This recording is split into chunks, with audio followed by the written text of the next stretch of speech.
प्रेम की कहानियां अक्सर अधूरी होती हैं। लेकिन क्या आप जानते हैं कि धर्मवीर भारती की प्यासा सावन एक ऐसी कहानी है जो अधूरेपन को ही पूर्णता का दर्जा देती है? हम और यह विरोधाभास ही तो इस कहानी की खूबसूरती है। सावन और प्यास दो विपरीत शब्द जो एक गहरी कहानी बुनते हैं। देखिए, इस कहानी के दो मुख्य पात्र हैं, नीला और आलोक।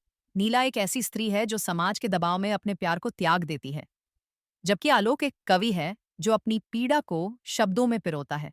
और क्या आपने ध्यान दिया कि भारती जी ने सावन के मौसम को एक मेटाफर की तरह इस्तेमाल किया है?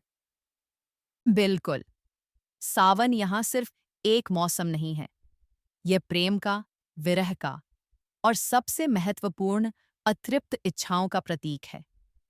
जब नीला कहती है, तुम्हारी कविताएं आज भी मेरी धड़कनों में गूंजती हैं, तब वह सिर्फ एक वाक्य नहीं, एक पूरी जीवन कथा कह जाती है। वैसे भारती जी की लेखन शैली में एक खास बात है। वे मानवीय भावनाओं को प्रकृति के साथ इस तरह जोड़ते हैं कि दोनों एक दूसरे के पूरक बन जाते हैं। और यही तो उनकी विशेषता है। उनकी अन्य रचनाओं में भी हमें यह देखने को मिलता है। गुनाहों का देवता हो या सूरज का सातवां घोड़ा, हर जगह भावनाएं और प्रकृति एक दूसरे में घुल मिल जाती हैं। मुझे लगता है कि यह कहानी आज के समय में भी उतनी ही प्रासंगिक है। क्या आप बता सकती हैं कि कैसे? देखिए, आज भी समाज और व्यक्तिगत इच्छाओं के बीच का द्वंद्व जारी है। आज भी लोग अपनी भावनाओं और सामाजिक जिम्मेदारियों के बीच संघर्ष करते हैं। नीला का चरित्र इस संघर्ष का जीता जागता उदाहरण है। और आलोक का कवि होना भी बहुत महत्वपूर्ण है। वह अपनी पीड़ा को कला में बदल देता है। हाँ, और यह रूपांतरण ही तो साहित्य का सार है।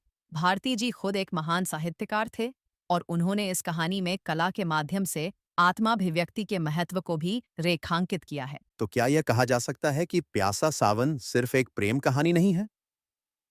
बिल्कुल सही। यह कहानी जीवन के कई पहलुओं को छूती है। प्रेम, त्याग, कला, समाज और सबसे महत्वपूर्ण वह प्यास जो कभी नहीं बुझती।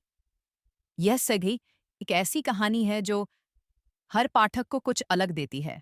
और शायद इसीलिए यह कहानी इतने वर्षों बाद भी पाठकों को प्रभावित करती है। दोस्तों, अंत में यही कहूंगी कि प्यासा सावन हमें सिखाती है कि कभी-कभी अधूरापन ही पूर्णता है और कभी-कभी प्यास का बना रहना ही जीवन की सबसे बड़ी सच्चाई होती है। और इसी के साथ हम विदा लेते हैं।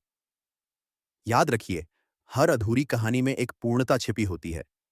फिर मिलेंगे किसी नई कहानी के साथ।